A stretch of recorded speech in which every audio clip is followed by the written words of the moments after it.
Biyyoota dinagdee guddaa Afrikaa keessatti Itoophiyaan shanaffaarra galuun haala qabatamaa impaayiriitti waliin hin deemu jedhu hayyootni. Jaalaqaafan Fayyeeraa guutuu gabaasa kana akka taanutti isiniif dhiyeessa. Akka hayyoonni dinagdee jedhanitti ibsi Itoophiyaan dinagdee guddaa qabaachuun Afrikaa keessaa shanaffaa irratti argamti jechuun bahe haala qabatamaa jireenya hawaasa impaayiriitti waliin hin deemu jedhu. Sababni isaas jedhu hayyoonni dinagdee kun yeroo itti hawaasni waan nyaatu dhabee qaala'insi dagaagee fi hirkattummaan baay'atetti Itoophiyaan dinagdee guddaa qabdi jechuun sadarkaa kana kennuu fi lammiilee agabuu bulaa jiraniin dirqiin nyaattee bulteetta jechuu qeequ.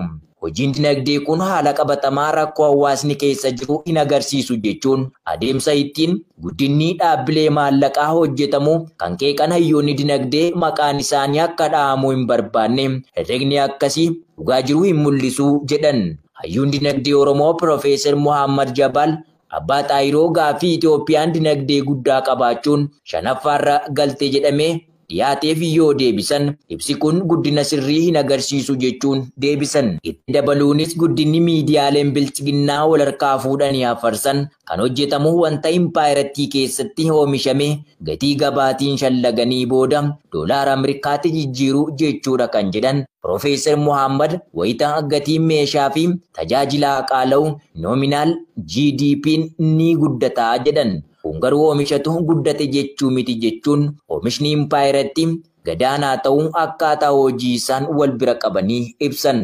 Yeroo ammaa kana Itoophiyaa keessatti uummanni miliyoona 20 gargaarsa yoo barbaadu achi keessaa miliyoona 10.8 daa'imman gargaarsa nyaataa barbaadanii fi 3.45 buqqaatota ta'uu gabaasa Caambara kana baatii gurraandhalaa keessa baaserraa hubachuun ni danda'ama.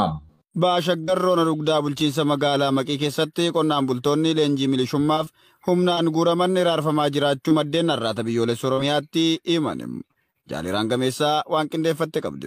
Yeroo itti uummanni Oromoo murna piippiin dhumaa jirutti sirni Oromoo wal nyaachisuuf hojjetu ijaarsa barcuma aangoo isaaf jecha hawaasa qonnaan bulaa maatii isaarraa qabuun maqaa impaayiriitti baraaruu jedhuun du'atti oofuu jabeessee jira. Hooggantoonni humna diimokiraasii hin feene abbaa irrummaa ijaaruuf halkaniif guyyaa hojjetan daandii tokkichi ittiin impaayirri Itoophiyaa ijaaramuu danda'u qawweedha jechuun akka Oromoon walii isaatti deebi'ee wal cabsuuf jecha abbaa fi ilma qabuu mooraa waraanatti guuranii duguugaa sanyii Oromoodhumaan Oromoo irratti raawwachiisaa jiru. Lixa Wallaggaa aanaa Najjoo keessatti hidhamtoonni siyaasaa danuun mana hidhaa keessatti rakkoo jabaan isaanirra gahaa jiraachuun himame. Bal'ina isaaf Jala Caaluu Roobaa. Gareen faashistii PP diddaan siyaasaa maaliif irratti oofaman jechuu irraa kan ka'e dhaabbileen hawaasummaa dinagdee aadaa fi siyaasa Oromoo akka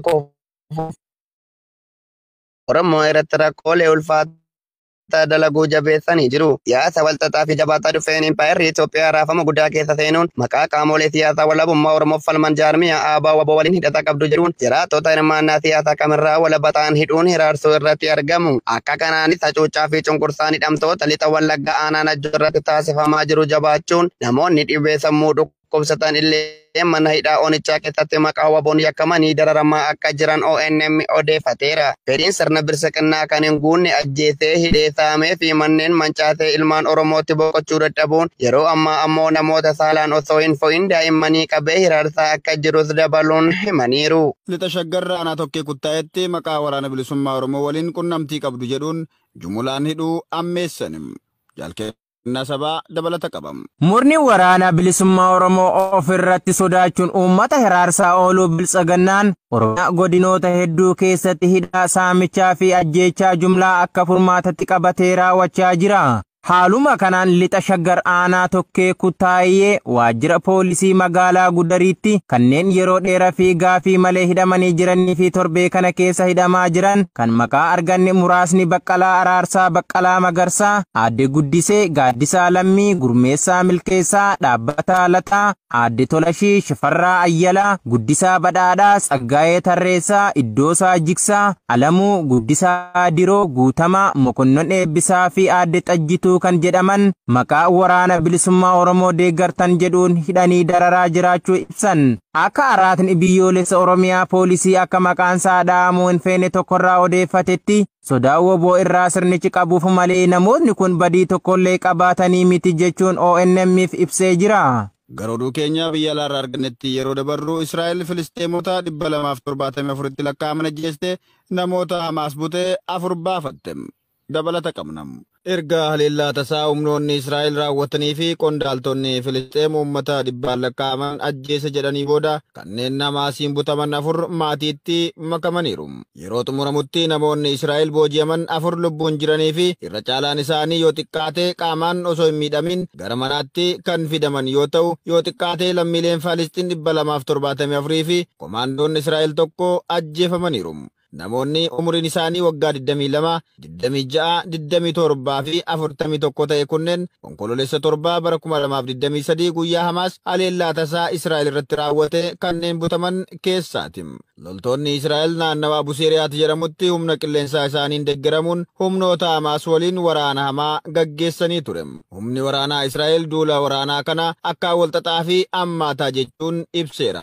Waraana gaggeeffame kanaan lammiileen Faalistiin 100 hin caalle akka hin hafne ibsameera. Aangaa'onni Filisxeem garuu haleellaa qilleensarraan raawwatame kanaan akkasumas waraana naannawaa buufata baqattootaa Al-Nuseeraat jedhamutti gaggeeffameen yoo xiqqaate namoonni nagaa 210 ta'an ajjeefamuu fi 400 kan caalan ammoo madaa'uu ibsaniiru. Erga Israa'el haleellaa raawwattee booda viidiyoowwan iddoo sanaa ba'an miidhaa guddaan akka qaqqabe agarsiisu. Hospitaalonni daa'immanii fi dubartoota akka miidhamaniin dhiphate, hakiimonni ammoo wayita gargaarsa kennuuf rakkatan viidiyoon agarsiisa. Dubbii raayyaa ittisaa Israa'el Daani'el Haagari duulli waraanaa odeeffannoo tikaa bu'uureffachuun gaggeeffame kun qindoomina loltoota biyyaalessaa ejensii tikaa Israa'elii fi poolisii Israa'eliin raawwatame jedhaniiru. Akka dubbii waraana Israa'el jedhanitti namoonni bilisa baafaman kunneen gamoowwan 2 keessatti ugguramanii turan. Wayita duulli gaggeeffamus dhukaasi cimaan akka isaan mudate ibsaniiru. Waraana kana keessatti loltuun isaanii tokko erga rukkutamee hospitaala seenee booda lubbuun isaa darbeera jedhan qondaalli kun. Erga waraanni Israa'elii fi Gaazaa eegalee ji'oota 8 booda bilisa kan baafaman namoonni arfan kunneen fayyummaan isaanii haala gaariirra akka jiruu fi maatii isaaniin akka wal arganis ibsaniiru. Ministeerri muummee Israa'el Benjaamin Naataaniyahu kanneen duula waraanaa kanarratti hirmaatan jajuun namoota ugguraman hunda kanneen lubbuun jiranis ta'e kanneen lubbuun hin jirre hanga gara biyya isaaniitti deebisnutti duula waraana keenyaa hin dhaabnu jedhaniiru. Ministeerri ittisaa Israa'el Yo'aaf Gaalaant ammoo waggaa 47 humna waraanaa Israa'el keessa tajaajile duulli milkaa'an akkanaa wayita gaggeeffamu arguun koo kan jalqabaati jedhaniiru. Haleellaa tasaa Hamaas onkololeessa 7 bara 2023 Israa'el irratti raawwateen lammiileen Israa'el 200,000 yoo du'an 251 ammoo ugguramuu Israa'el ibsiteetti. Kanneen keessaa 105 yoo gadhiifaman ammallee namoonni 116 hin gadhiifamne. 41 kan ta'an ammoo ajjeefamuu hin hafnes jedhaniiru. Haleellaa guyyaa jalqabaa Hamaas raawwate hordofee waraana Israa'el haaloo ba'uuf eegalteen lammiileen Filisxeem 36,000 ol ajjeefamuu ministeerri fayyaa Hamaasiin hoogganamu ibseera jechuun Associated Press gabaasee jira.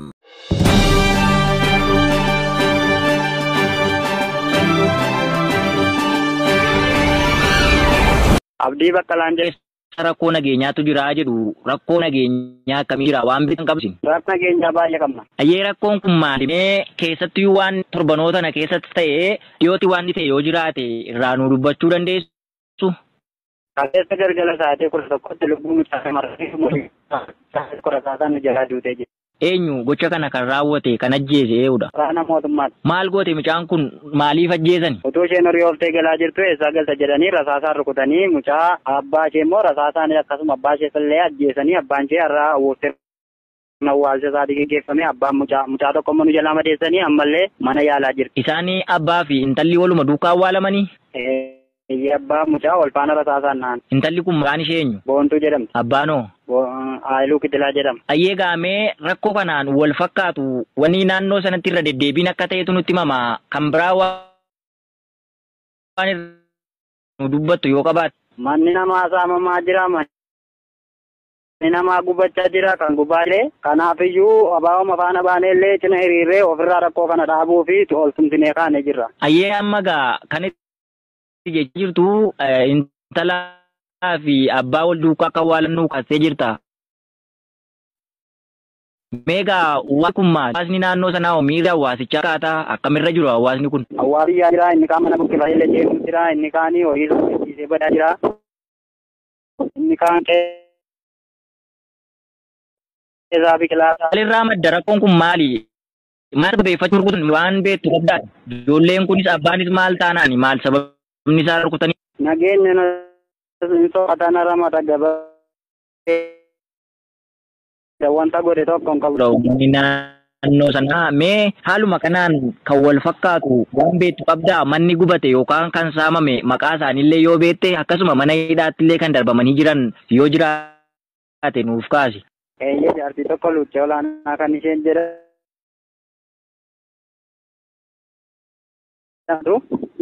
haadha hiyyeessaadha tabbii mucaa keessanee Tolee rakkoo ulfaataa uummata Oromoo irratti waraanni sirna Impaayera Itoophiyaa kun raawwachaa jiru baay'ee kan nama gaddisiisudha. Meegaa ati akkamittiin ilaalta waan kana maal gochuutu falataa jettee yaaddati? Rakkoo kana namni waraanuma baafaan hiriirree rakkoo kana ofirraa dhaabuuf illee kaanee jirra wal. Ayyee kanaaf maal ta'uu qaba uummannis akkasuma waraana bisu. Rakkoon kun irraa dhaabbachuu qaba jedhanii yaa jira hawaasi inni kaanillee buqa'ee maatii isaarraa biyya isaarraa babbadaa jira hawaasi kun illee akkatti deebi'ullee haalli isaan wallaalchisee jira. Rakkoo uummata Oromoo haala kanaan mudatee jiruuf maaltu falataa jettee yaaddi yeroo ammaa qeessaadhaaf intalli wal duukaa awwaalamaa jiru atillee nuuf kaastee turte akka intalaa fi abbaan duukaa awwaalaman kaastee jirta rakkoo kanaaf maaltu falataa akkam gochuutu irra jiraata uummata Oromoo irra jettee yaaddati. Mootummaan kun yoo nurraa kufe duuba. Akkamiin kuffisuu dandeenya ree? Wal cina hiriirree wal faana dhaabbannee ofirraa kuffisuu qabna. Tolee egaa Impaayerri Itoophiyaa ilaalchi inni qabu atuu baay'ee isaanaaf kaastee jirta namuma nagaa ajjeesaa jira karaa deemaa rukutaa gaaffii malee namni wabii dhabee jira bakka illee mataasaa oolfatu hin qabu sababa kanaaf uummanni Oromoo yaaddoo hamaa keessa jira siyaasni Impaayerattii kanaas maal fakkaata akkamirra jira dinagdeedhaanoo siyaasaanoo kan otooma deemuu nama ajjeesu kana garamitti deema jettee yaaddati kun. Inni kaan keessaarraa buqqee inni kaan beelaan dararamaa jira inni kaan dhukkubaan dararamaa jira inni kaan naasuudhumaa jira. Hawaasni Oromoo baay'ee miidhamee rakkina guddaa irra jira. Tolee lixa Wallaggaa irratti rakkoon uumamaa jiru akkasuma golee Oromiyaa mara keessatti baay'ee ulfaataadha. Meegaa gaaffii keenya gara xumuraatti geessinaa yaadaa fi yookaan gaaffii uummata Oromoof yaada dhiyeessitu yoo qabaatte carraadhumaan sii kenna. Egaa gaaffiin keenya kanuma mootummaan kun nurraa kufuu qaba. Mootummaa kana immoo wal taanee wal faana hiriirree ofirraa kuffisuu qabna. Nama nyaataa nama ajjeesaa baanee galuuf illee naasuu guddaa qabna. Sodaa guddaatu nutti dhaga'amaa jira. Kanallee waanuma beekaniin nu bira dhaabbatanii mootummaa kana ofirraa fonqolchuu qabu. Tolee egaa lixa Wallaggaa irratti rakkoon uumamaa jiru akkasuma golee Oromiyaa mara keessatti baay'ee ulfaataadha. Ayyee Oromticha lixa Wallaggaa Naaruurraa arraata biyyoolessa Oromiyaa irratti argamtee yaada kee dhaggeeffattoota keenyaaf waan nuuf qoddeef guddaa galatoomii fayyaa ta'e.